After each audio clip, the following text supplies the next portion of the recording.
Ողջույն սիրելի հայրենակիցներ, եթերում Նոյան Տապանն է։ Եվ այժմ մենք զրուցել ենք Եվրատլանտյան ինտեգրման պլատֆորմի նախագահ Կարեն Սարգսյանի հետ։ Ողջույն, պարոն Սարգսյան, շնորհակալ եմ, որ ընդունել եք հրավերը։ Գնալով շաբաթը ամփոփելը դառնում է ավելի դժվար, որովհետև այդ շաբաթվա ընթացքում ինչ ասես կատարվում է, բայց այո, ծավալը մեծանում է ամեն շաբաթ կատարվում։ Այո, շատանում է եւ խնդիր է թե որը ընտրենք, ինչի մասին հասցնենք խոսել, ինչի մասին ոչ։ Համենայն դեպս ես ուզում եմ սկսել Փաշինյանի ելույթից Ստրասբուրգում Հայաստան-Եվրամիություն փոխհարաբերությունների մասին մի քանի դրվագ կար, ես ընթերցեմ այն, որը առանձնացրել եմ։ Եվ այսպես Փաշինյանը ասում է. «Պիտի անկեղծ ասեմ, որ Եվրամիությանը Հայաստանի ինտեգրվելու ճանապարհին այս պահին ամենամեծ խնդիրը, այսինքն կա ինչ որ մեծ խնդիր ինտեգրվելու ճանապարհին Եվրոպական միության եւ Վրաստանի միջև քաղաքական երկխոսության սառեցված վիճակն է։ Վրաստանը, ասում է Փաշինյանը, մեզ համար ճանապարհ է դեպի Եվրոպական միություն եւ մենք ԵՄ Հայաստանի Հանրապետության անդամակցելու գործընթացի մեկնարկի մասին օրենքը ընդունեցինք այն բանից հետո, երբ Վրաստանը ԵՄ անդամության տեխնացուի կարգավիճակ ստացավ։ Սա Հայաստանի ԵՄ անդամակցության հեռանկարը դարձրեց շոշափելի եւ մեր ակնկալիքն ու խնդրանքն է, որ Եվրոպական միությունը Վրաստանի հետ կառուցողական գործընթացը ԵՄ Վրաստան կառուցողական գործընթացը զարգանա։ Դա կարևոր է Հայաստանի համար նույնքան, որքան Վրաստանի։ Պետք է այնպես հասկանալ, որ Փաշինյանը պայմանավորում է Եվրամիության անդամակցությունը Հայաստանի Եվրամիություն Վրաստան փոխհարաբերություններով։ Դե տեսեք, նախ եւ առաջ ամենաառաջի տպավորությունս այդ հատվածը լսելուց հետո ֆլեշբեքի պես ցենց եկավ Արայիկ Հարությունյանը նստած Ֆրանս 24-ի եթերում, որին կանչել էին Փարիզ ու որը ասեց Փարիզում նենց արեք, որ ռուս խաղապահները գան Արցախում կանգնեն։ Գիտենք դա ինչով վերջացավ։ Եթե նույնիսկ դա ճիշտ է, որ արդյոք Վրաստանը տենց քրիտիկական է, ապա ես չեմ հասկանում, թե Վրաստանի ԵԱՏՄ-ում չգտնվելը ոնց խնդիր չի Հայաստանի համար գտնվելու ԵԱՏՄ-ի կազմում։ Դա մեկ։ Երկու։ Իրականությանը չի համապատասխանում այն հայտարարությունը, որ իրանք օրենքը ընդունել են այն ժամանակ, երբ Վրաստանը տեխնացու էր, որովհետև Վրաստանի եւ Եվրամիության հարաբերությունները վատ թարացել են ուկրաինական պատերազմի սկզբից հետո, այսինքն 22 թվականին։ Օրենքը ընդունվել է 24-ին, դե Եվրակրոն 24-ին էր ոնց որ, թե 25-ին դաժե։ Այսինքն հարցը այդտեղ ինչ որ բան են չի, այսինքն կեղծ տվյալներ է ինքը հրապարակում, հրապարակայինորեն հայտարարում է կեղծ դրույթներ եւ պայմանավորում է Հայաստանի եւ Եվրամիության հարաբերությունները այն երկրի մեկ այլ երրորդ երկրի հարաբերություններով 100% իմանալով, որ այդ երկրում գործող իշխանությունները չեն պատրաստվում Եվրամիության հետ հարաբերությունները բարելավել, ընդհանրապես որովհետեւ ցանկություն չունեն համապատասխանեցնել իրենց օրենսդրությունը եվրոպական պահանջներին եւ անում են կտրուկ հակառակ քայլեր։ Այսինքն այստեղ մենք փաստացի տեսնում ենք, որ խոսույթը վերաբերում էր ոչ թե Եվրամիությանը, որի ականջներին կարան ինքը տենց ինչ-որ այդ ոնց են ասում վերմիշել կախի, այլ խոսույթը վերաբերում է իր ընտրազանգվածին եւ Հայաստանի ընտրազանգվածին, որը որ պահանջ կարա ներկայացնի, ասի բա Եվրամիությունը չի չեն գնում, որ օրենք էս ընդունել, ինքը ասի տեսեք Եվրոպայում էլ ասեցի, ոչ մեկ բան չասեց։ Իրականում խնդիրը հետեւյալն է, Նիկոլ Փաշինյանը չի պատրաստվում գնալ Եվրամիություն։ Նիկոլ Փաշինյանը չի պատրաստվում Հայաստանը համապատասխանեցնել Հայաստանի տնտեսական, սոցիալական, չգիտեմ, քաղաքական կյանքը եվրոպական պահանջներին։ Նիկոլ Փաշինյանը իրան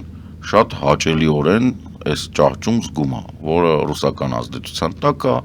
որը մոտավորապես տրամպիզմ է, որը տենց ինքը տենց օրբանիզմ է, տրամպիզմն է, ինքը տենց կառուցում է երկիր, որը ավելի շուտ գնում է դեպի ավտորիտար կառավարում, ոչ թե որտեղ Նիկոլն ավտորիտար, ուղղակի երբ դու թողնում ես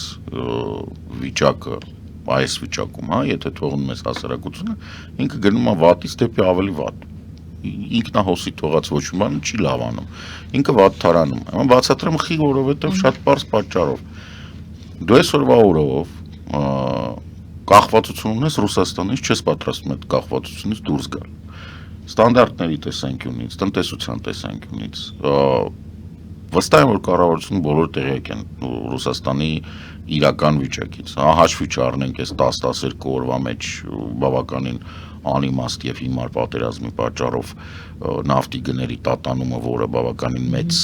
հույսեր է տալիս Ռուսաստանին, որ միլիարդներ կստանայինք այս նավթի գների տատանումից, բոլոր մնացած հարցերում Ռուսաստանի տնտեսությունը վատ վիճակում է։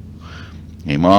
դու ուզում ես կպած մնաս այդտեղին, որովհետև մի քանի օլիգարխիկ ընտանիք կամ սուպեր դախլչիներ, ոնց ես իրենց կոչում, իրանք այնտեղ կապվածություն են, փող են աշխատում։ Կարող է Նիկոլեն քել են աշխատում կամ Նիկոլենց բարեկամները, կարող է Նիկոլն էլ աշխատում դրանից փող, իրան դա աճելի է։ Կարող է ինքը գնահատում է, որ Հայաստան-Ռուսաստան այս ստանդարտներին չհամապատասխանող հարաբերություններում, ասենք ինչ-որ գումարներ է գալի Հայաստան, իրենց բան չի պահանջում, փողերը գալիս է, ինքը տենց ասում է դրա ոչինչ ինչ-որ սմալնի, բան են։ Կարող է ասենց անկանոն շինարարությունը, որը քաղցկեղածին փոշի է առաջացնում Երևանում, դա իրան ձեռք է տալիս, որտեվ ինքը արդեն տենց խնդիր չունի, հա, ինքը տենց պլանավորել է, որ իր երեխաները կամ ասենք նախկին կինը ապրելու են Հայաստանից դուրս էլ ոչ պրոբլեմ չկա։ Այսինքն այս բոլոր կարողաները գալիս կպտում են իրար, փազլը հավաքվում է, ինքը չի պատրաստվում եվրոպական։ Կարկանում եմ 5 կուսակցությունները, այն կուսակցությունները, որոնք գործել են Հայաստանի վրա ընդհանրապես այդ քաղաքական լանդշաֆտը, որ Հայաստանում գոյություն է ունեցել մինչև ուկրաինական պատերազմի սկիզբը, ինքը 21-րդ դարի ասենք արդեն կեսին, որին մենք ավելի մոտիկ ենք, քան 2000 թվականին, չի համապատասխանում։ Այս քաղաքական լանդշաֆտը պետք է փոխվի։ Ընդհանուր առմամբ համաշխարհային քաղաքական լանդշաֆտն է փոխվում։ Մենք տեսնում ենք Ամերիկայի վարկանիշի ոչնչացումը, մենք տեսնում ենք քրիտիկական փոփոխությունը ամբողջ աշխարհի, ասենք Ամերիկայից նոր պատերազմի նկատմամբ, որ ինքը լրիվ բան է։ Մենք տեսնում ենք, որ չտեսնված բան է իհարկե, որ Հաագայի տրիբունալ պահանջում են տանել Պուտինին եւ Նետանյահուին, այսինքն որպես ռազմական հանցագործություն գործած։ Մենք տեսնում ենք, որ Իսլանդիան եւ Նիդերլանդները միացել են Հայտին ընդդեմ Իսրայելի ռազմական հանցագործություններ գործելու Հաագայի տրիբունալում։ Դա նոր է եղել, երեք է եղել։ Այսինքն ամբողջ աշխարհում փոփոխություն է տեղի ունենում արժեքային մակարդակով։ Աշխարհը կիսվում է մեկ բանով, կամ երկրներ, որոնք միջազգային իրավունքի ստանդարտների եւ մարդու իրավունքների առաջնորդության կողմնակից են, եւ կան երկրներ, որոնք նախընտրում են ավտորիտար կառավարում, որտեղ մարդու կյանքը ոչ մի արժեք չունի։ Օրինակի համար Տրամպի ադմինիստրացիան, որը 165 աղջիկ է սպանում տոմահավքներով double tap-ով, այսինքն մի հատ խփել է 40 րոպեում մի հատ էլ խփել։ Դա արդեն ապացուցված է։ Դա արդեն ապացուցված է ամերիկյան ԶԼՄ-ների կողմից։ Իրանք ուղղակի անում են ռազմական հանցագործություն են ինչ-որ իրանք արել։ Այս պարագայում չբռնել այն երկրների կողմը, որոնք միջազգային օրենքի եւ մարդու իրավունքների առաջնայինության կողմնակիցներն են, նշանակում է ուժեղացնել հակառակ ճամբարը։ Հակառակ ճամբարը, ինչպես մենք տեսնում ենք, դա ուժի ճամբար է։ Այսինքն կարամ, անում եմ։ Ստիպված եմ նորից հիշեցնել բոլոր այդ բանի կողմնակիցներին, ասենք ԿՊ-ականներին եւ բոլոր նրանց, ովքեր հիացած են Վենսով, որը գալիս է Հայաստան, որ այդ պարագայում Հայաստանի վրա հարձակումը կասեցնելու որևէ մեխանիզմ չկա։ Ուղղակի ուժեղ եմ, ուրեմն կարամ տարբերակով դու հնար չունես, դու ամբողջ քո ուժն ու եռանդը պետք է տրամադրես նրան, որ լինես պոտենցիալ հակառակորդից հետ ուժեղ։ Իսկ դու չես կարող։ Ոնց զուտ, որտեվ ինքը տենց կարա քայլելով գա։ 10 միլիոն նրանք են հայտարարում իրականում 6 են, 90 միլիոն նրանք են։ Եղավ քեզ 96 միլիոն։ Դու 96 միլիոնի դեմ ոնց ես պայքարելու 3 միլիոնով։ Եթե դրա կողմնակիցն ես։ Իսկ այսօրվա մեր պատերազմը Պարսից ծոցում եւ Իրանի դեմ իրականում ապօրինի պատերազմը բանակցությունների մեջտեղը սկսած, այսինքն ամբողջությամբ ոչնչացրած միջազգային հարաբերությունների կանոնակարգով, երբ որ դու իրականացնում ես բանակցություններ, քո միջնորդը, որ միջնորդել է այդ բանակցությունների համար, ասում է, որ իրանական կողմը ամբողջությամբ պատրաստ է համագործակցել հանուն խաղաղության։ Իրանական կողմը նույնիսկ հայտարարել է, որ այդ 460 կիլոգրամ 60%-անոց հարստացրած ուրանը պատրաստ է տրամադրել որպես բան։ Նրա պատճառով որ բանակցային կողմում ամերիկյան կողմից Տրամպի փեսեներ եւ Վիտկոֆը չգիտեն այդ ինչա նշանակում։ Չեն պատկերացրել այդ ինչա նշանակում։ Այս վերջերս էլ Ամերիկայում էլ հայտարարություններ որ իրանք չգիտեին դա ինչա նշանակում, դրա համար չեն համաձայնվել։ Դες իրանք չգիտեն որ 60% հարստացված ուրանը դա արժանի է որ դու դրա շուրջ սկսես բանակցել։ Իրանց թվացել է իբր դե 60%-ը ինչա որ խափում են մեզ։ Բայց իրականում 60% այն ինչ որ կոչվում է enriched, այսինքն հարստացված ուրանիում, դա այն է, որից հետո այնտեղ ինչ որ շատ քիչ ժամանակ ամնում մինչև 90%, այսինքն մինչև ռում։ Սա մասին է խոսքը, այս բանակցությունների ընթացքում սկսվում են պատերազմը երկրորդ անգամ։ Հունիսին էլ էր տենց։ Սա նշանակում է մեր պարագայում, որ կապ չունի դու ինչ ես ռատիֆիկացրել, ինչ ես նախաստորագրել, ինչ տիպի խաղաղության բանակցությունների մասին է խոսքը, ինչ է հայտարարում դիմացի կողմը, որտեղ ամերիկյան կողմը գնում մեր բանակցությունների։ Դրանք արանքում կարան խփեն, կարան հարձակվեն ու եթե դու այդ բանի գծի կողմնակից ես,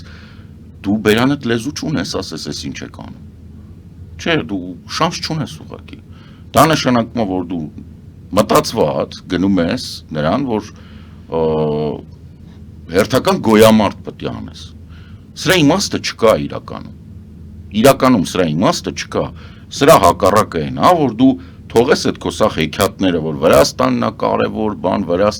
Վրաստանն է կարևոր որն է, Վրաստանը ասենք առիթը չի բաց թողում,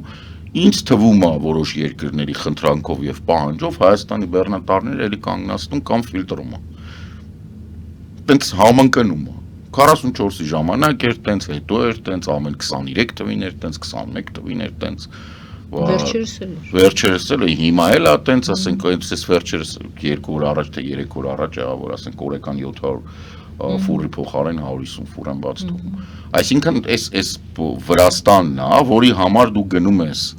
ծիծաղալու դրության մեջ ես քեզ դնում, մի ծաղրածուն էլ դու ես դառնում, բայց ասենք այնի կրկեսում դու ուղղակի Եվրոպարլամենտում, ասում ես եկեք Վրաստանը, եղբայր Վրաստանը չի ուզում։ Վրաստանի դեմ արչև շատ կոնկրետ խնդիրներ են դրած, ինքը պետք է այս խնդիրները լուծի։ Այդ խնդիրների լուծման մեջ Եվրամիությունը բան չունի անելու։ Եվրոպան զերո անելիք ունի այդտեղ։ Այդ, այսպես ասած, 3 օրենքների գործունեությունը պետք է սառեցվեն, այդ 3 օրենքները պետք է հետ կանչվեն, այնտեղ ոչ մի բանակցելու բան չկա, այդ օրենքները չկային, ամեն ինչ նորմալ էր, այդ օրենքները ընդունվել է, դարձել է ամեն ինչ աննորմալ, հիմա դու եք գնացել ես այդ մարդկանց ասում ես բանակցեք, դուք իրանք չեն այն կողմը, որը սառեցրել է, այն կողմը, որը սառեցրել է իմանալով, որտեղ ինքը զգուշացումներ է ստացել, դա Վրաստանն է։ Այսինքն դու այդ ճառը պետք է գնաս ասես Վրաստանը, բայց դու լավ գիտես որ Վրաստանը թքած ունի։ Դու կմտնես Եվրամիություն, թե չէ ավելին Վրաստանը շատ հնարավոր է որոշ երկրներից գումարներ է ստանում, այն երկրներից, որոնք կանգնած են մեր հակառակորդների հետևում, որպեսզի հանկարծ դա չլինի։ Ուստի սա պետք է գնահատել որպես Փաշինյանի հայտարարությունը, որ մենք Եվրամիություն չենք գնալու։ Այո, քաղաքացիական պայմանագիր բայց քողարկված։ Այո, ինքը այդքան պլոճիկ չունի, ինքը այդքան դուխ չունի, որ կանգնի ժողովրդին։ Բայց իմաստը դա էր։ Հա, բայց ինքը չի կարող այդպես բաց հայտարարել։ Ինքը հակ ուտար, ինքը հա խափելու է մարդկանց։ Ես ասում եմ, սենց տեսեք խնդրեմը որն է։ Հասարակության առնվազն 60% ուզում է Եվրամիություն։ Սա առնվազն եմ ասում։ Այս 60%-ին ինքը հիմա կխափի ինչ որ մի ձև ստեղծի պայմաններ, որ իրանք տենց ստիպված լինեն այս ընտրություններին աճ ու ձախ ձեները բխեն, թույլ չի տա, որ ոչ մի իրական եվրոպական կուսակցություն մասնակցի, պրոեվրոպական ուժ էլի, մասնակցի եւ այլն, ինքը այս բանը կստեղծի։ Դրսից անպայման կաշխատեն, պարտադիր չի մենակ Ռուսաստանից։ Մեր իրական թշնամի երկրից էլ կաշխատեն, որ տենց լինի։ Կստացվի մի իրավիճակ, որ 4 տարվա մենք կունենանք մի կառավարություն, որը ինքնահայտարարել է Իրան Տրամպի կողմնակից, իսկ Տրամպի հետ կապված լրջագույն խնդիրներ ավելանալով ավելանում են, մասնավորապես եթե ժամանակ մնաք ասեմ, որ այս վերջի հարձակումից բառս բուն իմաստով 2 օր հետո հրապարակվեցին նյութեր, որտեղ եկավ ապացույց, որ ինքը 13 տարեկան աղջկա բռնաբարել է ծեծելով, եկավ ապացույց, որ Էփշտեյնին, երբ որ ինքը ձերբակալել է իր նշանակած դատախազը, կասեցրել է եղած փաստաթղթերը եւ վկայությունները եւ հնարավոր բոլոր բաները, տեսագրությունները, ոչ ուշադրություն չեն դարձրել, որ Էփշտեյնին սպանել են բանտախուցում, այսինքն դա ընդհանրապես կասեցված է, դա բացահայտվել է այս ֆայլերի մեջ, որովհետեւ դա ընդհանուր Էփշտեյնի հետ կապված բոլոր 19 թվականի հետախուզությունները Դաշնային բյուրոյի նոր հրապարակվել։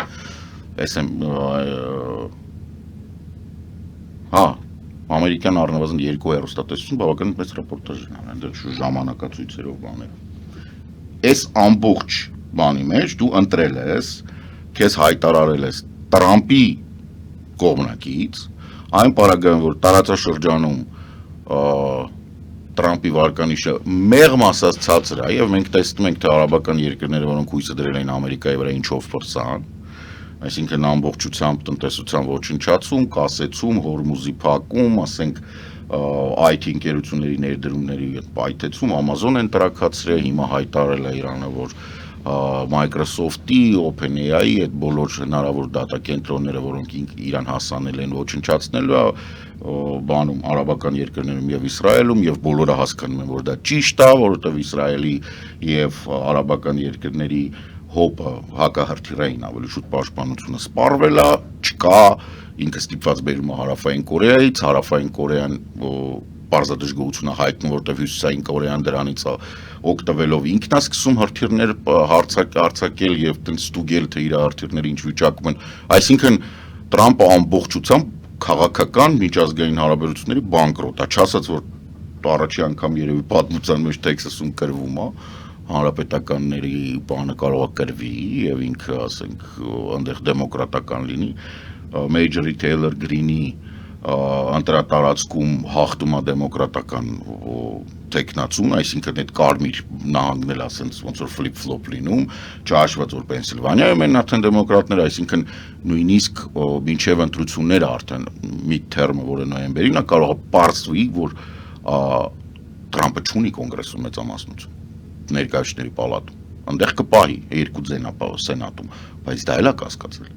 թե ինչով դա կպրծնի ոչ մեկ չգիտի։ Հիմա այս ամբողջ պատկերն է, որի մեջ քաղաքացիական պայմանագիրը կայունության միակ կղզյակը, որ մնացել է, որը ասում է գոյություն ունի միջազգային իրավունք եւ մենք առաջնորդվում ենք միջազգային իրավունքով։ Դա Եվրոպան է, մեծ Եվրոպական միությունն է, Եվրոպան է, դրան հավելա Կանադան, Ավստրալիան, Նոր Զելանդիան, Ճապոնիան, Հարավային Կորեան, Սինգապուրը, այն երկրները, որոնք որ այդ բանի մեջ են։ Հիմա այս կղզյակը դու թողում ես, գնում ես, քեզ ինքնա հայտարարում ես ինչ որ մի երկրի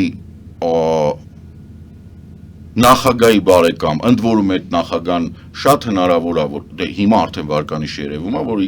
ինքը չունի աջակցություն ոչ մի հարցում, նավթ բենզինի գները բարձրացել է 60 ցենտով, բան արդեն տնտեսական բանով ինքը ապրոսներով է պարտվում, պլյուս ինքը կարող է կորցնի ներկայացուցիչների պալատը,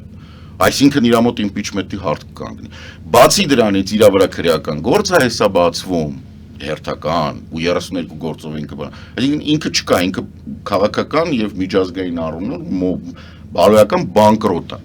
Բացի այս բանկրոտից մեկին էլ ունես, որը Մոսկվայում է նստած, որը եւս ռազմական հանցագործ է, որին եւս Հաագան սպասում է, որի զորքերը Ուկրաինայում ջախջախում են, որի տնտեսությունը նույնիսկ եթե հիմա 35-ից 40 միլիարդ ակնկալվող այս գումարները ինքը ստանա, ինքը այդ գումարներով ոչինչ չի կարողանալու անել, որտեղ իր մոտ արդեն մարդկային ռեսուրսի պակաս է։ Եվ փաստացի, տեսեք ինչ վիճակ է, մենք տեսնում ենք, որ կա հնարավորություն, ասենք ձեռը մեկնած ասում են արի, մի գնա այնտեղ, մութա, ճահիճա, կոկորդիլոս դրեն, քեզ կուտեն։ Նիկոլը շլյապը բան անելով, սրտիկ անելով, ասում է ինչ եք խոսում, ես գնացի այնտեղ, ու նենց չի, որ ինքը ուժեղ տղա է, որ ինքը կարա անտառում բոլոր կոկորդիլոսներին սենց բերանները պատրի, չէ, մեծ հավանականությամբ ինքը էլի հիստերիկացած գոր գրալու է, լավագույն դեպքում գնա բունկերում պահկվի, ինչպես եղավ 44-ի ժամանակ, ինքը չի կարողանալու ղեկավարի երկիր, ինքը կրիզիս մենեջեր չի, ռազմական առաջնորդ չի, զրո գիտելիք ունի ռազմական հարցերից։ Գուցե հիմա դրան հակադրեմ մի քանի Պրոշը։ գուցեներ, հակափաստարկներ։ Գուցե, այո, Փաշինյանը հայտարարում է Եվրամիությանը, որ լուրջ խոչընդոտ կա այնտեղ Վրաստանի հետ ձեր հարաբերությունները լուրջ խոչընդոտ են, որպեսզի ես Եվրամիություն գնամ, բայց ինքը ճիշտ հաշվարկ է արել եւ կառուցում է իր հարաբերությունները Միացյալ Նահանգների հետ, ինչպես դուք ասում եք, բայց դուք նշում եք Թրամփին, բայց ինքը գուցե համարում է, որ շահերի համընկնում կա ստեղ Միացյալ Նահանգների հետ։ Դա չի պայմանավորում իր կայունությունը այդ 99 տարի թե ինչ Թրամփով, այլ Փաշինյանը համարում է, որ նա ճիշտ հաշվարկ նորից եմ կրկնում, կներեք կրկնության համար, ճիշտ հաշվարկ է արել եւ Միացյալ Նահանգների հետ է կառուցում հարաբերությունները, համարելով, որ այստեղ կան շահերի լուրջ համընկնում։ Միացյալ Նահանգների կարգավիճակը եւ վարկանիշը տարածաշրջանում Թրամփի շնորհիվ հավասարեցվել է հատակապատարանքային տապակապայտից մի քիչ ներքև։ Այդ ինչ բարդ բառ ասացիք։ Պլինտուսներ։ Եվ իրականում այս պատերազմից դուրս գալու ճանապարհ, ինչպես ասում են, մտնելը մի բան է, հա։ Հա, այդ մտնելը, սմաուխտին նստելը մի այ, բա իջնելը երկու։ Իջնելը մյուս։ Հիմա ինքը մտել է պատերազմի մեջ, երևի ուրախ կլինի դուրս գա։ Բայց Իրանը չի թողում։ Այդ արջի պատմությունն է։ Գիտեք, որ որսորդները գնում են, մեկը գնում կորմա, մեկը գորմա տղեկ արջ են բռնել։ Ասում է բեր, ասում է չի գալիս, ասում է լավ ջանդամ դու արի, ասում է չի թողում։ Հիմա այդ որսորդի պատմությունն է, ինքը մտել է եւ չի կարող դուրս գալ։ Տեսեք, բացի դրանից, ինքը ինչ է արել, սրա պատճառով, այս պատերազմի պատճառով եւ Թրամփի անհեթեթ քաղաքական որոշումների, որոնք ըստ ամերիկյան մամուլի մեծապես պայմանավորված են Նետանյահուի պահանջով, Հորմուզի հարցը դարձել է համաշխարհային տնտեսական հարց։ Եվ խոսքը նրա մասին չի, որ նավթի գինն ամենակ, այնտեղ մենակ նավթը չի, այլ նաև պարտանյութերն են, որոնք շատ մեծ քանակով տեղից դուրս են գալիս։ Բացի դրանից, Պարս ծոցի թագավորությունների ուտելիքի հարցն է։ Այսինքն գյուղատնտեսությունը պարեն է, հա։ Այո, պարեն։ Հիմա սա ավտոմատ բերում է օրինակ Ֆիլիպինների նման երկրում սկսել է սով, ոչ թե պարտանյութի դեռ պատճառով, այլ որտեվ իրանք նենց չի որ շատ հարուստ երկիր են եւ պաշար չունեն օրինակ դիզելի։ Իրանք դիզելը ստանում էին Պարսից ծոցի երկրներից։ Իսկ դա մասը շուտ երևի բալով շատերը գիտեն, բայց նա շենք է, կարևոր է, որ ինքը բան արխիպելագ է։ Այսինքն ինքը կղզիների վրա գտնվող պետություն է։ Դա ժամանակավոր երևույթ է, ինչ է։ Մարդիկ այնտեղ մարդիկ խոտ են ուտում։ Բարեսբուն իմաստով, որտեվ կան կղզիներ, որոնք ամբողջությամբ կախված են այլ կղզիներից, իսկ լաստանավերի դիզելը չկա, որտեվ լաստանավերի դիզելի պաշար, ասենք առանձին վերցած ընկերությունները ունին 3 օրվա։ Ու նենց չի, որ Ֆիլիպիններում, ասենք հարուստ երկիր է ու մեծ պաշար է դիզելի։ Պարոն Սարգսյան, Թրամփը դրան պատասխանում է, ասում է 47 տարի Իրանը սպանել է իր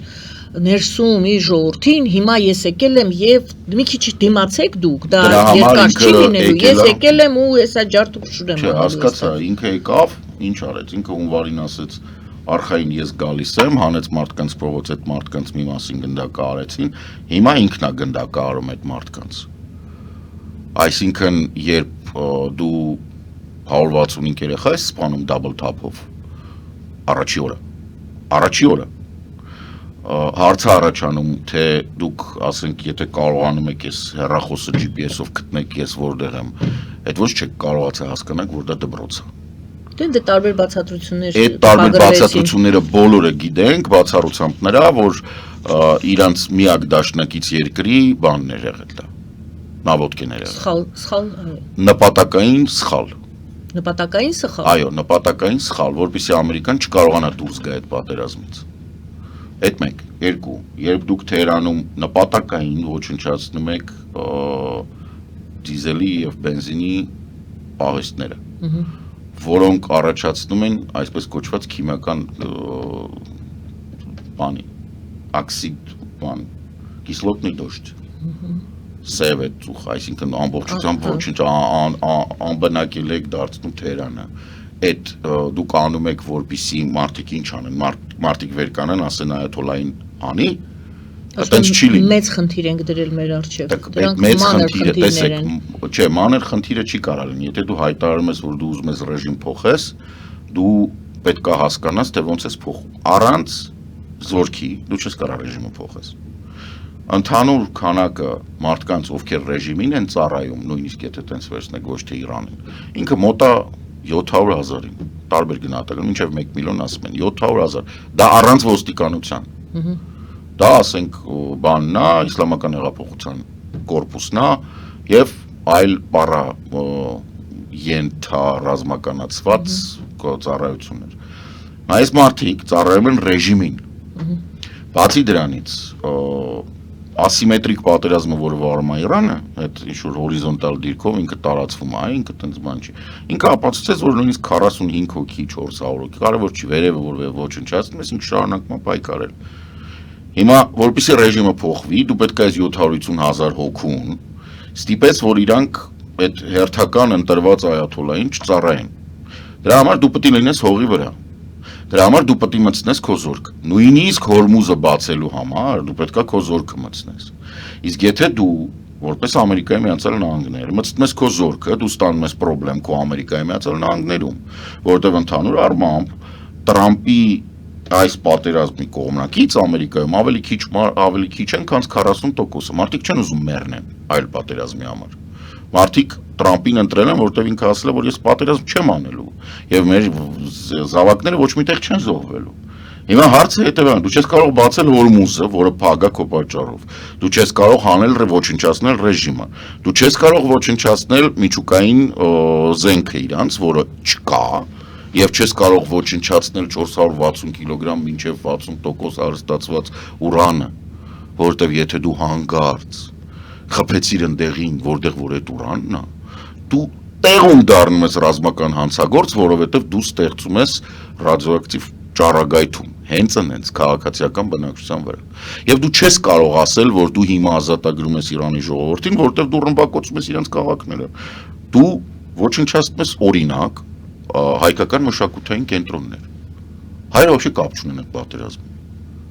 Ընդհանրապես կապ չունեն։ Բացի դրանից, ինչու է սա սուտ, Ամերիկայի Միացյալ Նահանգներում ժամանակ առ ժամանակ հայտարարություններ են գալի, որ այս ինչ բանը աբեկչական բանը իրանց ստեղծած ինչ-որ հնարած մեկը, որը որ ասենք բանը, ինքը Իրանի կողմից է ֆինանսավորվում։ Քանի որ ամերիկացիք մեծ հաշվով ոչ միայն քարտեզ չունեն, այլ նաև անգրագետ են, իրանք չգիտեն, որ սուննիտական աբեկչական բաները, խմբավորումները շիիթական Իրանին չեն ենթարկվում։ Իրանք էքզիստենցիալ թշնամիներ են, շատ ավելի ծանր թշնամիներ են, քան օրինակ սունիները եւ քրիստոնյաները։ Այսինքն, ստեղ այս բաների արգումենտների քանակը, որը գալիս է, մենք պետք է ոչնչացնենք միջուկային ծրագիրը, որը հունիսին ոչնչացրել էին։ Երդվում են, որ ոչնչացրել են, սուտ են խոսում, չէ՞ ուրեմն։ Բայց հիմա ոնց հավատանք, որ հիմա սուտ չեն խոսում։ Լավ ջանտամ։ Բանը, հրթիռային տեխնոլոգիաները։ Դու չես կարող ոչնչացնել հրթիռային տեխնոլոգիաները, եթե ես մեկ անգամ արդեն դուս եմ եկել սերիական արտադրության։ Այսինքն իմ ամբողջ հարցը այդ հրթիռային տեխնոլոգիաների ուղղակի գործարան ունենալն է, այսինքն հաստոց ունենալը, շատ հաճախ դա էլ պետք չի։ Երկու հատ խողովակ ունեցա, ի վերջո հրթիռ կսարքեմ։ Դու ուզում ես փոխես ռեժիմը չի փոխվում այտենց։ Ռեժիմը փոխվում է, երբ որ դու հողի վրա կանգնած ես։ Ոնց որ օրինակ սիրում են իրանք ասել Ճապոնիան եւ Գերմանիան մոռանալով, որ 10 տարի Գերմանիայում էին կանգնած, չէին թողում գերմանացիք շնչեն, արտաշնչեն։ Մինչեւ հիմա էլ Ճապոնիայում են կանգնած, Օկինավան ձեզ օրինակ։ Այսինքն այստեղ հարցը դրանում է, որ ոչ մի խնդիր, որը հայտարարում է Տրամպ, ավելի շուտ ոչ մի նպատակ հասանելի չի։ Բացի դրանից հասանելի չի նույնիսկ դուրս գալ այս կոնֆլիկտից, որովհետև Իրանի նոր ընտրված այաթոլան ասում է եղբայր ուրեմն ռեպարացիաներ եմ, քեզանից ստանալու եմ այնքան ինչքան դրակացրել ես, ոնց կստանամ իմ գործն է, երբ կստանամ ոնց կուզեմ։ Երկրորդը պահանջադրե Գալֆի, այսինքն Պարսից ծոցի թագավորություններին ասել է հանեք ամերիկյան ռազմաբազաները, եւ ես ձեզ ասեմ Քաթարի հայտարարությունից ելնում որ այդքան էլ հեռու չի դա։ Իսկ պատերազմի ամեն օրը մենակ պաշտոնապես հայտարարվածով, ասենք 1.1 միլիարդից մինչև 2 միլիարդ Ամերիկայի վրա նստում։ Հիմա գիտեք խնդրեմը որն է, Ամերիկան ունի դեֆիցիտ։ ուղղակի դեֆիցիտ ունի, բյուջե, ինքը պարտքով է վերցնում։ Նորը բանի սենատորներից մեկը ասում է, ես չհասկացա, մենք հիմա Չինաստանից, որտեղ դե արտաքին պարտքա առնողներ պետք է լինեն, չէ՞, օրինակ ասում է Չինաստանը ունի 1 տրիլիոնի չափ ամերիկյան պարտք առած։ Մենք փաստացի Չինաստանից հիմա պարտքով փող ենք վերցնում, որ գնանք մեզ համար անիմաստ պատերազմի մասնակցենք, որը մեզ չի վերաբերվում։ Իրանը երբեք չի ունեցել հրթիռ, որ մեզ հարվածի, Իրանը երբեք, որ ասենք թողենք մեզ չէր հարվածում, դա սուտ է, որ Իրանը իրոք իրենց չի հարվածում, նույն բանը Բրիտանիայում է իդեպ, եւ նույն բանը Ֆրանսիայում է, ստեղ էլ հարց կա, հարց է, կողմերից ով մեկը, որ մեկն է հարվածում վրա ֆրանսիական, իտալական եւ բրիտանական բազաներին, որտեղ պարսիկները չեն։ Պարսիկները չեն։ Պարսիկները, որը խփում են, հայտարարում են, որ խփում են։ Պարսիկները, որին խփում են, ասում են մենք ենք։ Նախիջևանն էլ իրանք չի։ Որ իրանք խփում են, իրանք ասում են մենք խփում ենք, հարց չկա։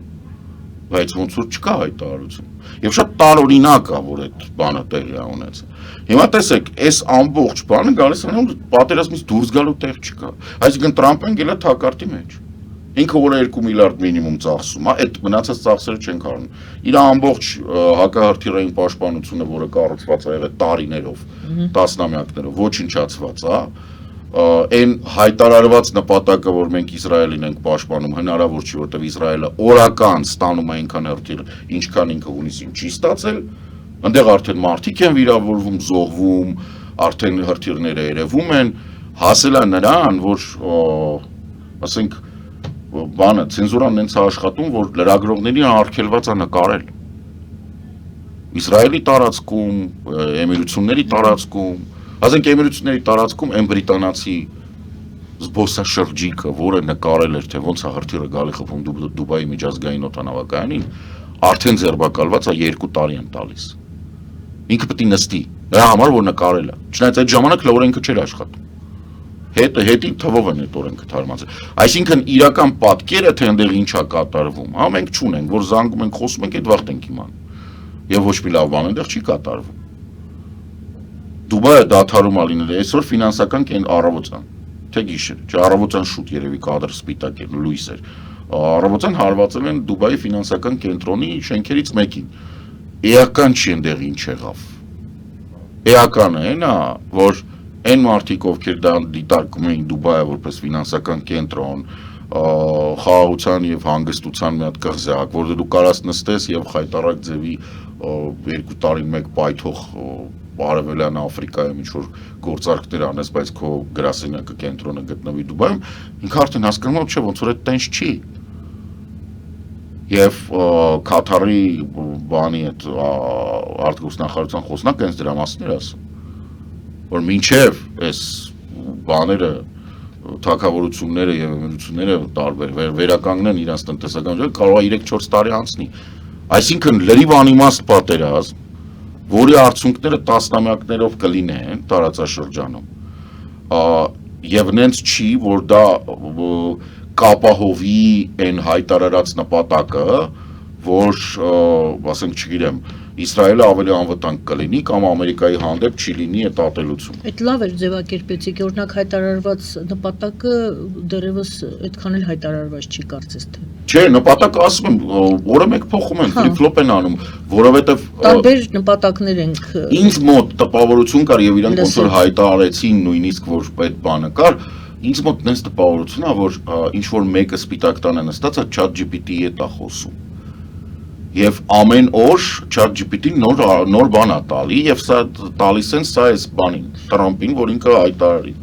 Ոնց կարաս դու կանգնես, ասես քո պաշտպանության կամ պատերազմի նախարարը ասում է, հա գիտենք որ խփել ենք հետախուզություն ենք անում, այսինքն հետաքննություն ենք իրականացնում։ Դպրոցի մասին է խոսքը։ Դու ասես ես չգիտեմ։ Եղբայր գլխավոր հրամանատարը դու ես, դու այնտեղ նստած ես եղել, կողքդ նստած են եղել, առաջի օրը պատերազմի Մարալագոն սարքել էիք բան HQ headquarter, այսինքն շտաբ։ Դու այնտեղ նստած ես եղել։ Ես այդ նկարները տեսել եմ։ Քո այնտեղ նստած ժամանակա խփել այդ տամահավկը։ Դու ես տվել այդ հրամանը, նույնիսկ եթե Hexet-ն է տվել այդ հրամանը։ Դու որպես գլխավոր հրամանատար նստած այդ շտաբում, այդ շտաբից եկած հրամանի, ցանկացած հրամանի համար դու պատասխանատու ես։ Դու չես կարող ասես որ չէ։ Հիմա հարց 165 երեխու ծնող քուր ախպեր, որոնք մեծանան։ Այդ մարդիկ Ամերիկայի հանդեպ տենց ահավոր դրական տենց բաներ ունեն։ Ինչի են ժամանակ առ ժամանակ հայտարարում, որ Իրանի ժողովուրդը գոհ շնորհակալ է Ամերիկայից, չեմ հասկանում։ Իրոք չեմ հասկանում, չկա տենց բան։ Ես հասկանում որ հարմար է իրանց տենց ներկայացնել, բայց չէ դա սուտ է։ Լավ, այս փուլում հիմա գովազդի հայտարարելու եմ գովազդ, բայց այս փուլում Ես սուրճ ես խմում։ դուք էլ ձեր սուրճը խմեք, բոլոր լրատվամիջոցի տարբեր երկրների լրատվամիջոցների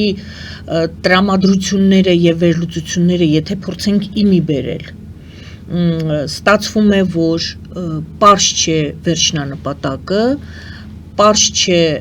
թե ինչու Միացյալ Նահանգները, ես հարցեր եմ տալիս, այդ հարցերին խնդրելու եմ պատասխանեք, բայց գովազդից հետո, ինչու այնուամենայնիվ այս պատերազմը սկսվեց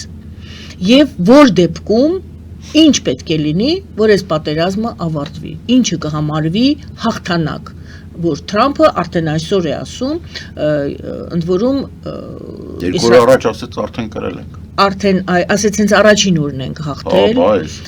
Իսրայելից կա ինֆորմացիա, որ մեկ շաբաթ է տվել Նետանյահուին, որ այս հարցերը սաղ լուծվի եւ պատերազմը ավարտվի։ Կնեսետը։ Ոչ, Թրամփը արդեն Իսրայելին ասում է, ձեզ մի շաբաթ ժամանակ կողնորոշվեք կտե։ Տարբեր դրա համար, քանի որ ոչ նկարել են թույլ տալիս, ոչ ինֆորմացիա կա, ոչ տեսնում ենք, ոչ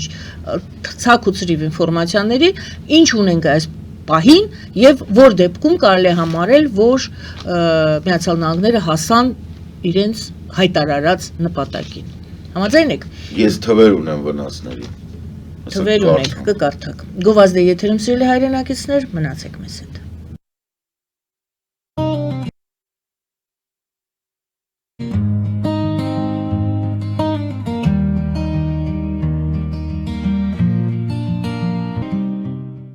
Ֆելիչե ժամանակակից ատամնաբուժական կլինիկա։ Այստեղ հարմարավետությունն ու խնամքն առաջնային են։ Այստեղ կիրառվում են ատամնաբուժական ամենաժամանակակից տեխնոլոգիաներ, ճշգրիտ ախտորոշում, արդյունավետ բուժում, նուրբ փորձառություն եւ անհատական մոտեցում։ Սկսած սովորական մանրուքներից մինչև առաջադեմ ընթացակարգեր, այստեղ դուք գտնվում եք բարձր որակավորում ունեցող եւ փորձառու ատամնաբուժական մասնագետների ձեռքերում։ Մեր բարեկամական եւ հյուրընկալ անձնակազմն այստեղ է յուրաքանչյուր այցը հաճելի դարձնելու համար։ Ֆելիչե, ձեր առողջ եւ ամենաերջանիկ շպիտը սկսվում է այստեղից։ Եկեք եւ բացահայտեք նորարարության փորձագիտության եւ կարեկցանքի կատարյալ համադրությունը։ Երևանի եւ Զովունիի սահմանին գտնվող Ալպիական թաղամասում սկսվել է 2, 3 եւ 4 սենյականոց բնակարանների նախնական ամրագրում։ Առաջարկում ենք նաեւ թաունհաուսներ արդեն պատրաստ եւ կառուցվող։ Բնակարանների արժեքները սկսվում են 50,000 ԱՄՆ դոլարից մինչև 140,000 ԱՄՆ դոլար, իսկ թաունհաուսներինը 160,000 ԱՄՆ դոլարից 170,000 ԱՄՆ դոլար։ Մանրամասների համար այցելեք մեր պաշտոնական կայք alpiakan.am կամ զանգահարեք +374 44 201 066։ Ամրագրում կարող եք կատարել մինչև ապրիլի 30-ը։ Ալպիական թաղամաս, ձեր նոր տունը հայրենիքում։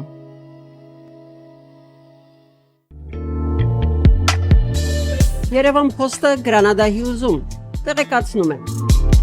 Դրամական փոխանցումներ 1%-ով։ Օդանավով 1 փաունդը 2.99։ Նավով ուղարկեք 1 արկղ, երկրորդ արկղը անվճար։ Ավտոմեքենաների փոխադրում անհավատալի արժեքներով։ Ինչպես նաև կահույք եւ մեծ չափի բեռների փոխադրում։ Jackpot հագուստի խանութը երկրորդ մասնաճյուղն է բացել Գլենդելի սրտում, որտեղ կարող եք ձեռք բերել եվրոպական եւ ամերիկյան ընտիր հագուստեղեն, կոշկեղեն, աքսեսուարներ, պայուսակներ ամենահարմար արժեքներով։ Նաեւ կարող եք ցանկացած ապրանք պատվիրել եւ ձեռք բերել կարճ ժամանակում։ Jackpot-ի Գլենդելի հասցեն է 1135 North Pacific Avenue, հեռախոս 818 813 2252։ Jackpot հագուստի լավագույն կենտրոնը Գլենդելում։ 60-ից ավելի ճանաչված եվրոպական բրենդների ինքնատիպ, չկրկնվող եւ մատչելի ընտրանին Fortuna Home and Country House խանութ սրահում։ Նորավոճ սպասք եւ կահույք հորեկա բնագավառի համար, տեքստիլ, տնտեսական ապրանքներ, ամեն ինչ գեղեցիկ կյանքի համար։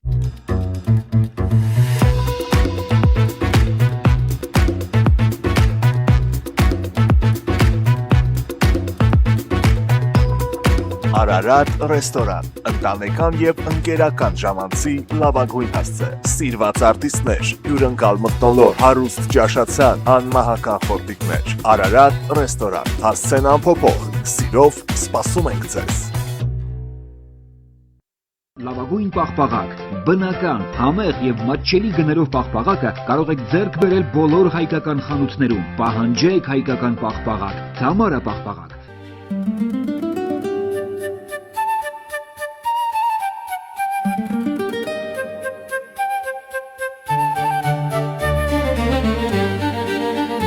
Նոյան տապան տպարան, Նոյան տապան հրատարակչություն,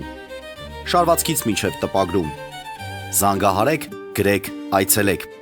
միասին պատրաստենք ձեր գիրքը, ամսագիրը կամ թերթը, որտեղ նշվելու է, տպագրված է Նոյան տապանում։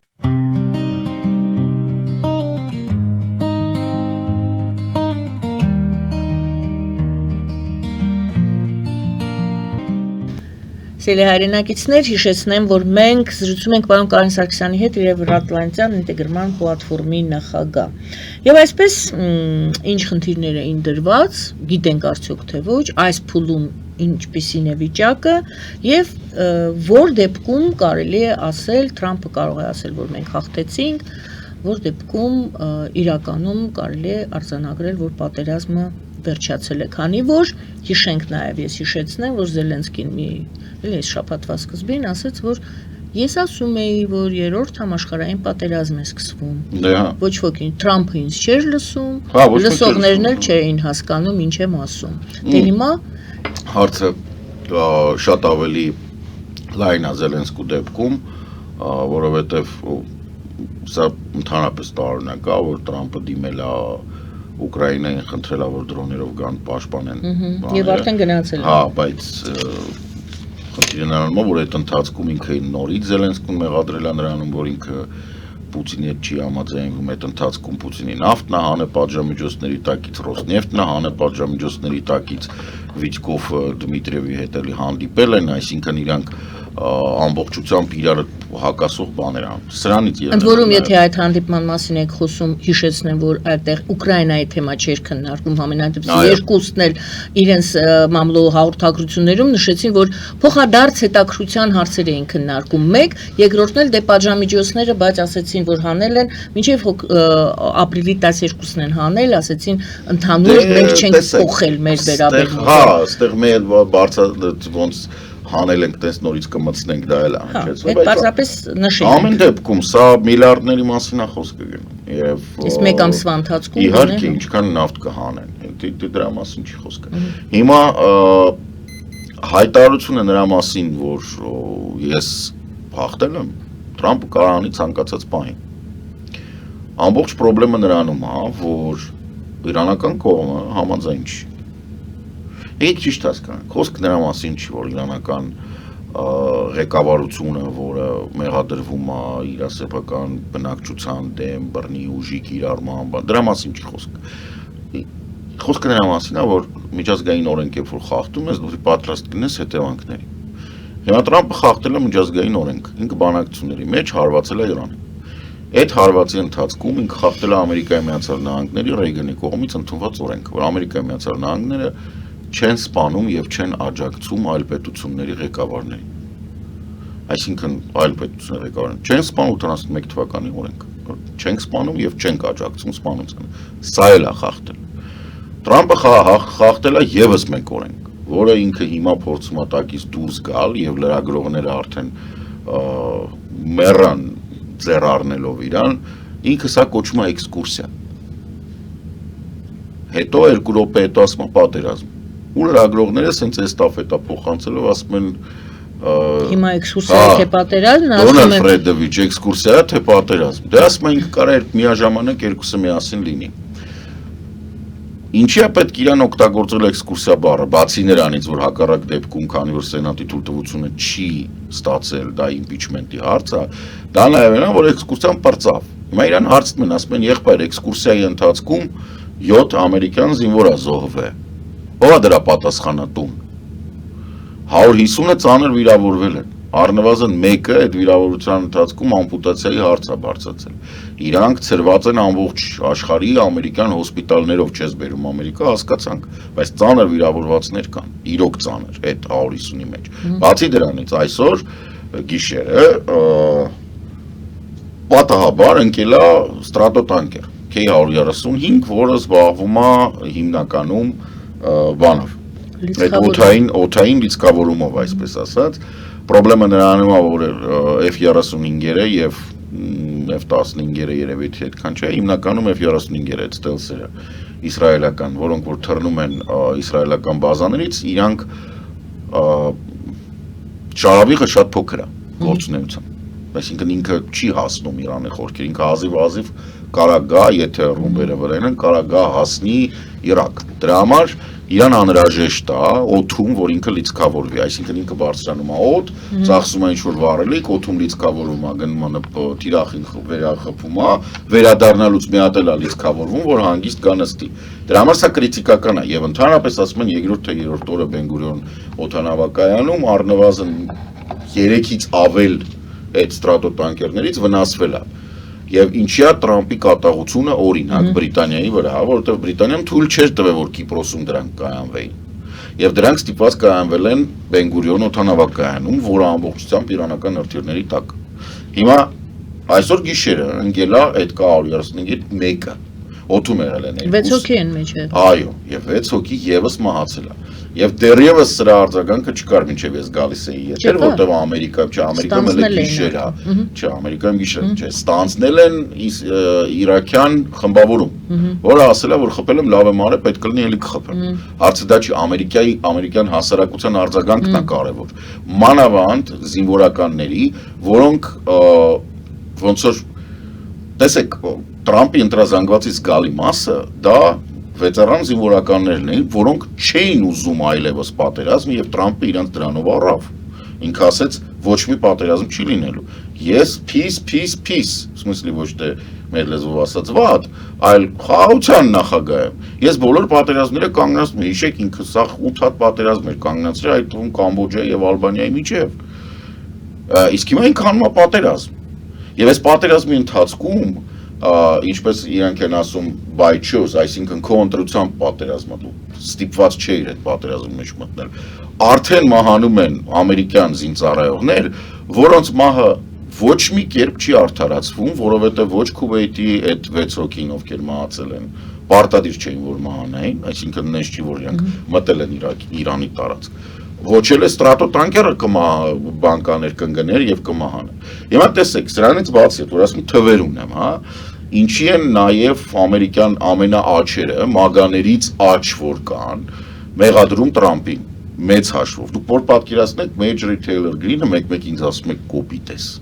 Ես ձեզ խորհուրդ կտամ լսեք Մեյջորի Թեյլոր Գրինը ինչ է ասում Տրամպին։ Դրանից հետո այդ այն ինչ որ ես եմ ասում, մանկական հեքիաթ է ուղղակի։ Ու եթեր են տալիս ի տարբերություն ձեզ չեն կտրում։ Տեսեք, 17, հա, 17, ընդ որում Մեյջորի Թեյլոր Գրինը, որ հիշեք, ես իրան շատ վատ էի վերաբերվում, ինչեւ հիմա նես չի բանեմ, բայց եթե հիշում եք, ես ասում եմ, որ ինքը միակ տղամարդն է, իսկ իր կինը, այդ այն մարդ կինը, հասկացեք, չէ՞, չակեր, այդ այն մարդն էր, որ Զելենսկին ասում էր դու բաճկոն ունես, թե չէ։ Այդ ապուշն էր, այդ դրա կինն էր բանը։ Նա Մեյջորի Թեյլոր Գրինը Տրամպին ուղղակի օթերով անում նույն պատճառով ինչ-որ բան։ Տեսեք, 17 ամերիկյան բազա եւ կայանատեղի, այսինքն ռադարների կետ, ստացել է ավելի քան 1000 հրթիռի հարված։ Սա երեկվա դրությամբ, 3-4 դրությամբ։ 17 բազա, այդ թվում վերացված առնվազն 3 բաներ, ռադարներ, որոնք որ հակաարթիռային պաշտպանությունը Իսրայելի ապահովում էին, եւ մեկ Քաթարում տեղակայված հեռահար բացահայտման ռադար, որի սենց ասեմ, իրա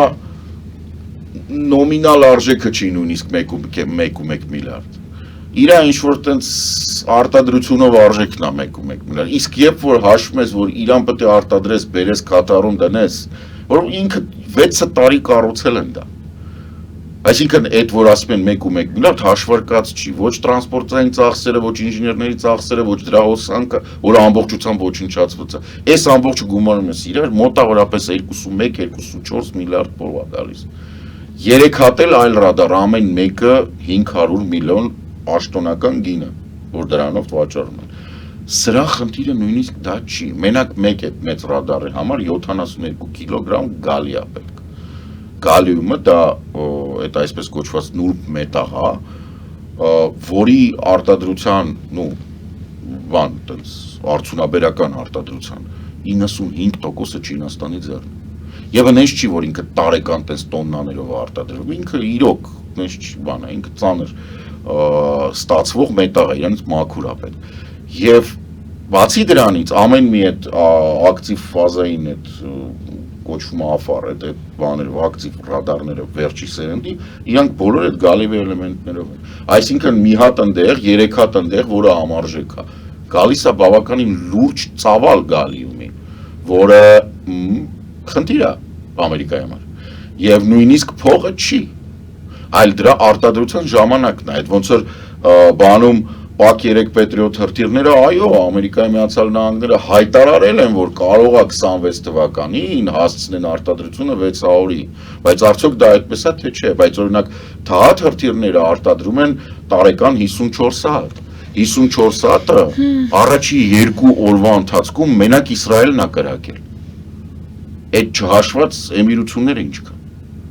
այսինքն խնդիրը գալի կանգնում անդեղ, այս սրա բանի հետ կապված կա նաև 11-րդ օրվա դրությամբ Իսրայելում Ջերուսալեմ Post-ներ երևի, չգիտեմ, սա ինչ-որ ամերիկյան բանից են վերցրել։ Ուրեմն 9115 կետ հարվածի, որ Իրանը հարվածել է, որոնցից 6585 շենք շինություն, 10044 equipment, այսինքն մեծ հավանականությամբ դա ռադարներ են, ինչ-որ բաներ են, սենց ինչ-որ, և 1485 հատ մեքենա, այսինքն են equipment-ի մեջ սա չկա, այս equipment-ի մեջ կա նաև, օրինակ Հայֆայի նավահանգստի այդ բաները, տանկերը բաները, այդ որտեղ որ նավթ են պահում, հիմա սա 11 օրվա ընթացքում է, որը որ հրապարակվել է, մենք գիտենք Իսրայելում ինչ ցենզուրա է, դա ասենք քրեական գործ է, չեն թողում, լրագրողների գլխին են գալի կանգնում, սա որ հրապարակվել է, ասենք դա նշանակում է ինչ-որ թեմա է գալի։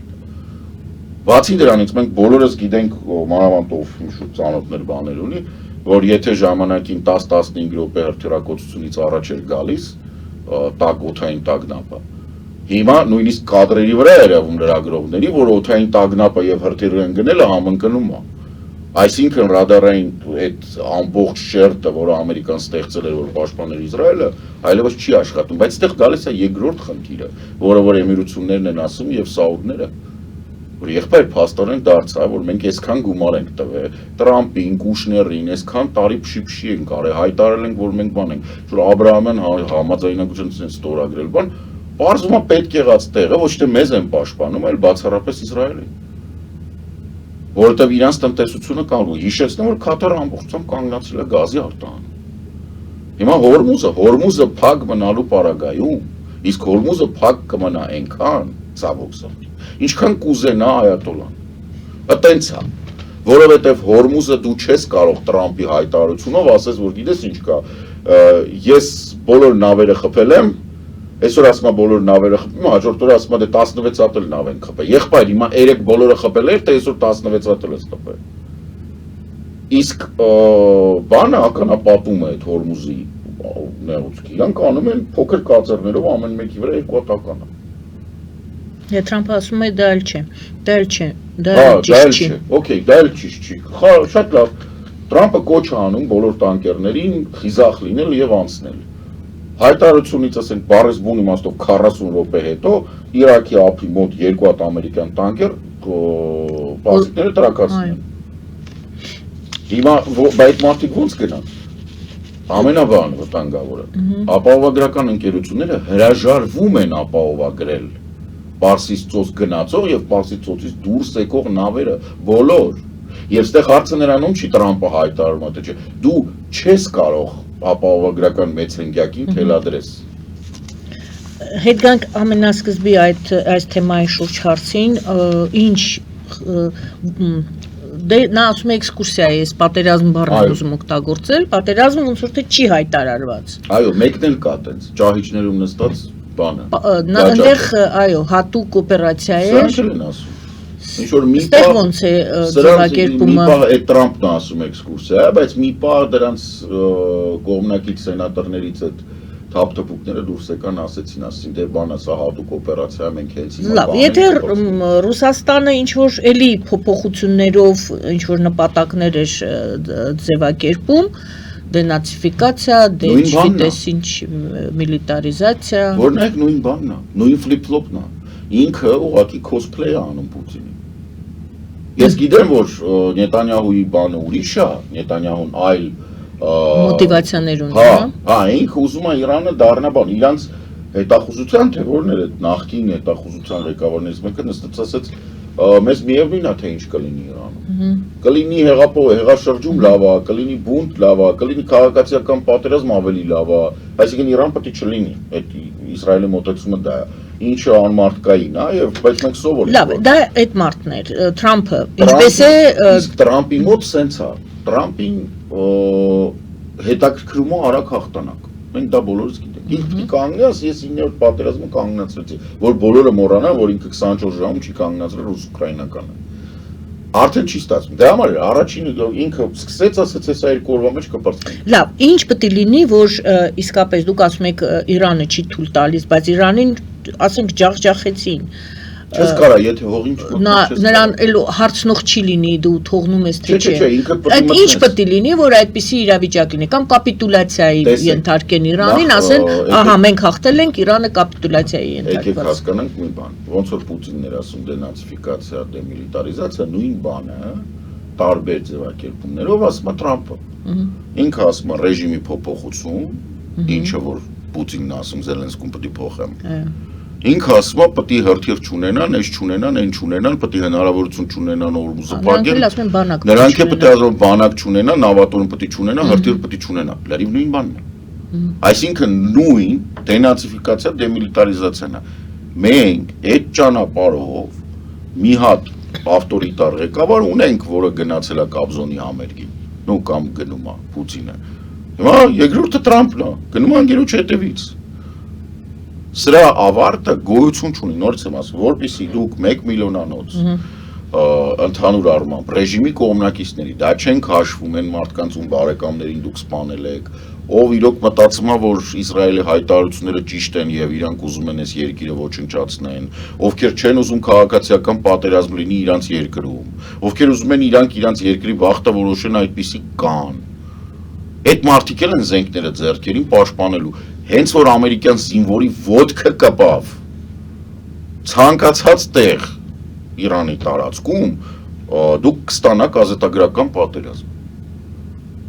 Եվ ամենակարևորը, որը պետք է ֆիքսել։ Տեսեք, ամերիկյան գլոբալ ուժը, ինքը թիվ 1-ն է աշխարհում, բայց գլոբալով։ Այսինքն դա բավարար է, որպեսզի ինքը բայց ցամաքներից ցանկացածում ստիպի, որ լինի կոպիտ ասած ժողովրդավարություն, արդարություն բերի։ Դա բավարար չի, որ ինքը հողի վրա հաղթի ինչ-որ մեկին առավել եւս ապօրինի։ Նույնիսկ ամբողջ կոալիցիոն ուժերով հանդերձ։ Ինքը պարտվել է Վիետնամում, Աֆղանստանում, այս հիմա, Բայդենի ժամանակ դուրս եկան, դա շատ նման էր Սայգոնի այդ կադրերը եւ Քաբուլի կադրերը շատ էին համեմատում, հա։ Իրաքում ոչինչի չի հասել։ Լիբիայում ոչինչի չի հասել։ Այսինքն ոչ մի պատերազմ, որը մտնում ես առանց նպատակի, դու չես կարող հաղթել։ Եթե քո նպատակը քաոսն է, իսկ դա Նետանյահուի երազանքն է, որ իր շուրջը սաղ լինի քաոս։ Ինչի համար դա պետք է, որտեղ հենց հիմա ինքը Իսրայելի տարածքը անեքսիա անում։ Դրա մասին խոսել ենք։ Լիբանանի հարավային շրջանների ծովային հատվածում գազի հանքեր են։ Ինքը Լիբանանի հարավային տարածքը 700,000 հոգի տեղը անել է, էթնիկ զտում է իրականացրել։ Ու ասում է, որ հետ չեմ թողելու, մինչև Հեզբալլան դուրս չգա, մոռանալով, որ այդ Հեզբալլան տեղի շիիթական բնակչությունն է։ Իրանք այդտեղ ապրում են, իրանք եկվոր չեն, ի տարբերություն քո զորքերի, որոնք եկել մտել են Լիբանան, դուք հարևան պետությունից եկել մտել։ Բայց ընդեղի Հեզբալան այդ տեղին դրոշակավորները, այդ տեղի շիիտներն են, տեղի շիա ժողովուրդն է։ Դու ինչ գործ ունես իրանց ասում ես, որ կամ ով պետք է իրանց դեմ պայքարի։ Իրանք այդ երկրի քաղաքացիներ են, շուրեն գել են, քո ինչ գործ։ Հիմա սա հարցը նրանում է, որ այս տարածքային ամբողջականություն ինքը որ փորձում է վերականգնի Իսրայելը, բերում է քաոսի 4 կողմը։ Եվ ամերիկյան նույնիսկ ամենաաճ բաները ասում են, եղբայր, սենց չի կարելի։ Մենք գնում մեռնում ենք, ի օգուտ ինչ-որ մեկի։ Հիմա Սիրիայում ոչ մի բան չստացանք, դուրս եկանք, ընդհակառակ մնաց այդ ռեժիմ։ Աֆղանստան մտանք թալիբներն էին, ճնշեցինք 11 տարի, դուրս եկանք, առանձին բան պետականություն ստեղծեցինք, դուրս եկանք 3 օրվա մեջ տալիբները վերադարձան։ Իրաքում մտանք ինչ-որ բան արեցինք, մինչև հիմա անհասկանալի ով է Իրաքը կառավարում։ Այսինքն ինքը նենց չի, որ Ամերիկան կարողանում անի։ Իրանը ավելի մեծ է, քան Աֆղանստանը եւ Իրաքը։ Բայց այստեղ ԱՄՆ-ի նպատակը չի, չէ, հիմքում ընկած։ Ոչ, Իսրայելինն է։ Իսկ Իսրայելի նպատակը ընդհանրապես հասանելի չէ։ Դե հիմա եկեք ուրեմն վերաձևակերպեմ հարցը։ Իսրայելի նպատակը ո՞րն է, որ նա կարող է հասնել եւ համարել, որ այս պատերազմը հասավ իր նպատակին եւ հաղթանակին։ Ինքը ուզում է, որ Իրանը գոյություն չունենա։ Արդյոք թե ինչ-որ փոփոխություն լինի, ասում են ռեժիմի փոփոխության դեպքում, շահի ժամանակ այսպես էր, մենք ընկերություն էինք անում, շահին ոչ մեկ իրար պաշտպանում էինք, չէ, Իսրայելի նպատակը իրականում։ Իսրայելի նպատակը ելեմ է, Իսրայելի նպատակը ինչն է Իսրայելի նպատակը գլոբալ, որպեսզի ոչ մի խոշոր պետություն տարածաշրջանում չլինի։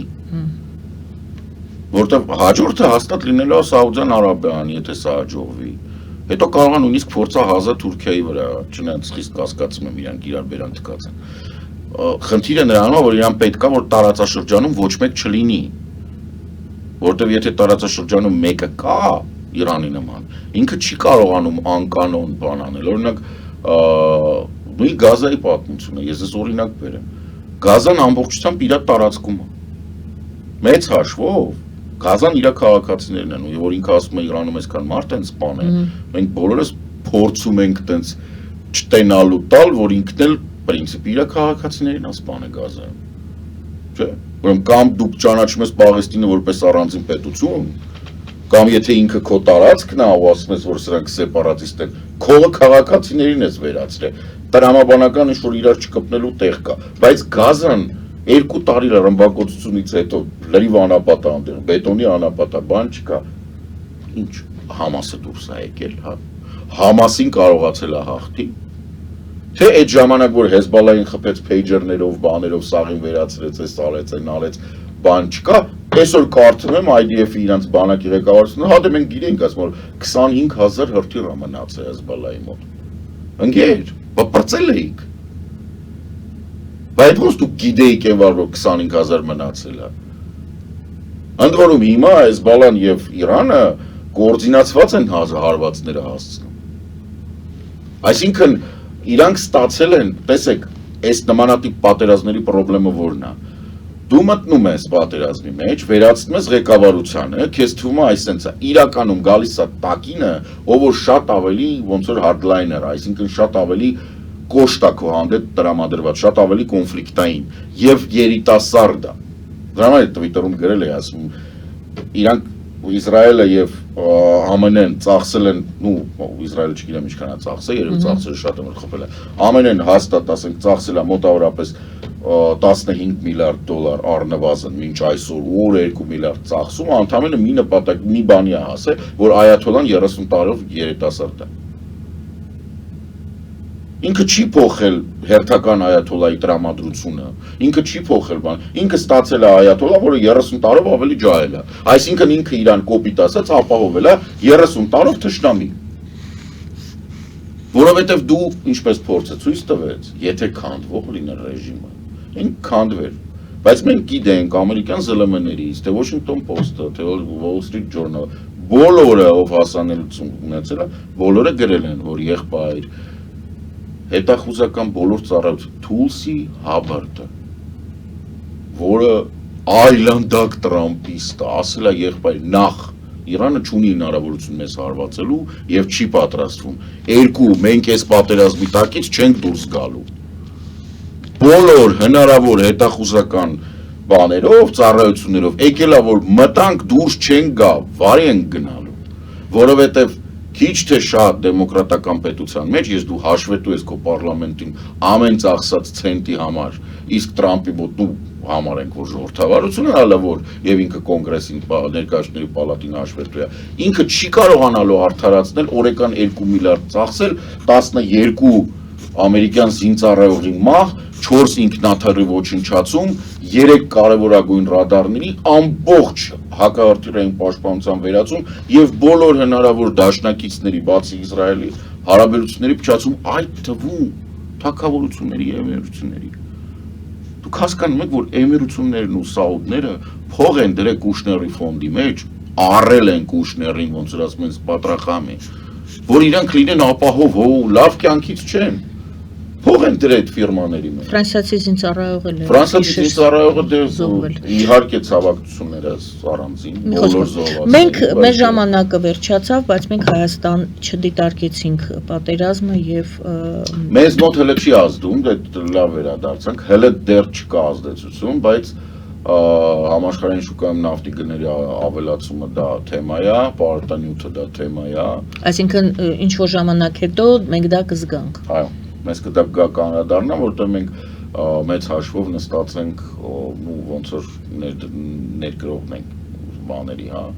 Ռուսաստանը ասում է ես կփակեմ քո բոլոր Ռուսաստանը, դե գիտեմ, դա Նիկոլի երազանքն է, որ հետո ասի դեր հիմա չենք կարող փոխվել, տեսեք ընդդեկները Ռուսաստանը մեզ սենց անում։ Դա թակարդ է, էլի որ Նիկոլը տանում, այսինքն մենք այս խնդիրը պետք է ինչ-որ մի կերպ լուծենք։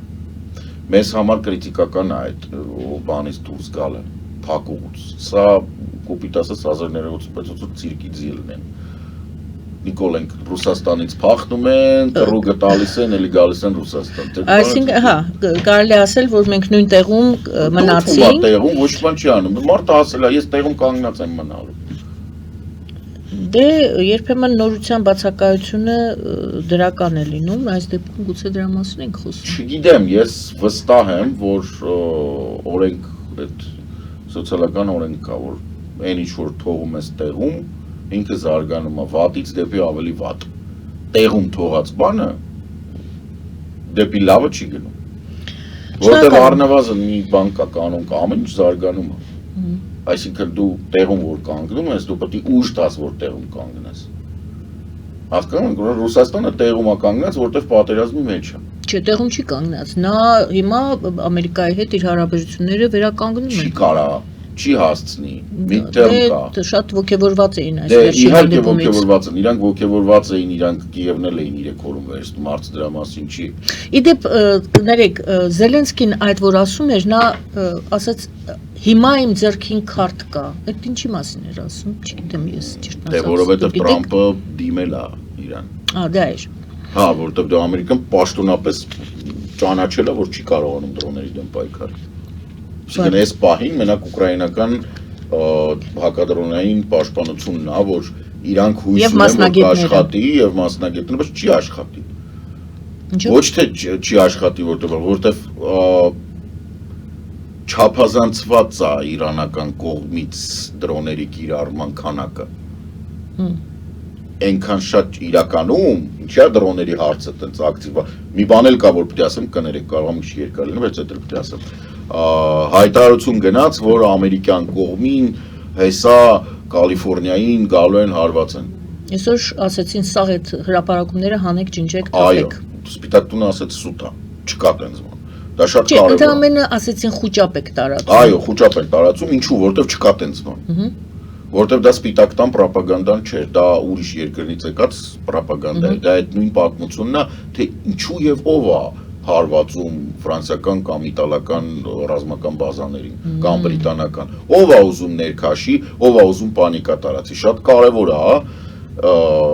մասնավորապես Իսրայելի համար, որ ամերիկյան հասարակությունը իրան վտանգված զգա, հասարակությունը հենց, այսինքն ամերիկացիները, որտեղ հենց հիմա իրանք էլ են նայում այդ բաները, հարցումների տվյալները, իրանք տեսնում են, որ ամերիկյան հասարակությունն ասում է, ընդհանրապես մեր պատերազմը չի։ Պոպուլար չի պատերազմը։ Ոչ միայն պոպուլար չի, ասում է մերը չի։ Այդ չէ, պարզապես այդպես ձևակերպ։ Իսկ ինչ վերաբերվում է բաներին, դրոների քանակի քչության, ինչի է դրոների հարցը բարձրացում, որ դրոներն է պետք ան, որովհետև 3 անգամ հայտարարել են, որ հրթիռային բաները, բոլոր կայանները ոչնչացված են, Տրամպին որ լսես, բոլոր հրթիռները ոչնչացված են, հրթիռ բառը, ասենք, բարձր բանով առանց սխալների գրող բոլոր ինժեներները ոչնչացված են ու ընդհանրապես այնտեղ բանա լուսնային լանդշաֆտ է։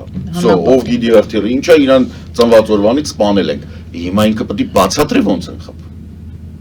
Դե դեռ 12-13 օր է Ոյ վախենամ մի քանի ամիս սակաշի։ Մինչև Տրամպը որոշի, որ ինքը համաձայն է հանձնվել եւ դուրս գալ։ Դա իհարկե կլինի իր քաղաքական կարիերայի վերջը։ Կամ որոշի, որ հաղթել է եւ հայտարարի հաղթանակի մասին։ Հաղթել է, բայց դրանից ինքը հենց որ հայտարարի, որ հաղթել է, քանի որ միդթերմը մոտենում է։ Էփշտեյնի ֆայլերը կհանեն։ Գիտեք, չէ՞ սրա անում։ Հա, դրանք իրար։ Հա, բա, էսի կոչվում է Էփշտեյնի պատերազմ։ Հավասարակշռում են եւ հակակշռում են։ Ես ես մի հատ բան ասեմ, ես էլ ասեմ ու վերջ։ Գնաց բանը Բիլ Գեյթսը սենատի ներողություն խնդրեց, հետո գնաց Բիլ Կլինտոնը, հետո գնաց Հիլարի Կլինտոնը, երկու շաբթի օրը պետք է արդեն տրամաբանորեն պետք է գնար Տրամպը։ Իրանք սկսեցին պատերազմ շաբաթ։ Շնորհակալ եմ պարոն Սարգսյան այսօրվա զրույցի համար, սիրելի հայրենակիցներ, շնորհակալություն նաև ձեզ, որ մեզ հետ եք, լսում եք պարոն Սարգսյանին, Կարեն Սարգսյանին, Եվրատլանտյան ինտեգրման պլատֆորմի նախագահին, վերլուծաբան եւ սոցիոլոգ։ Զրույցում եմ ես Գայանե Առաքելյանս, բարին ձեզ։